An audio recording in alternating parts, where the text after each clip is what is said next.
আজকে আমরা দেখব যে আমরা নিজেরা কতক্ষণ কতটা কাজ করেছি সেইটা আজকে আমরা দেখতে শিখব। প্রথমে আমরা অ্যাপটাকে ওপেন করে নেব। ওপেন করে নেওয়ার পরে নিচের দিকে এই জায়গাটাতে দেখব যে আমাদের একটা প্রোফাইলে একটা আইকন আছে। এই প্রোফাইলের আইকনে ঢুকবো।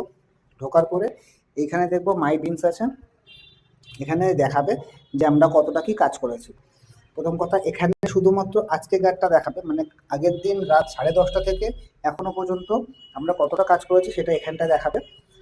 আমরা যদি ভেতর দিকটা যদি একটুখানি ঢুকি, ভেতর দিকে ঢুকলে আমরা এইখানটা দেখতে পাবো যে আমরা কতটা কি কাজ করেছি আজকে। আর গতকাল মানে রাত 10:30টার আগে, কালকের রাত 10:30টার আগে যদি কাজ করে থাকি তাহলে সেইটা এইখানটা দেখাবে, এইখানটা দেখাবে।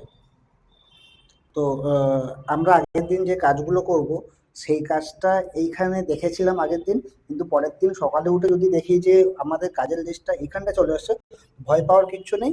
এটা অ্যাপের সিস্টেম, আমরা প্রত্যেক দিন যা কাজটা করব সেইটা আমার সেটেলমেন্টের জন্য এইখানটায় এসে প্রসেস হবে।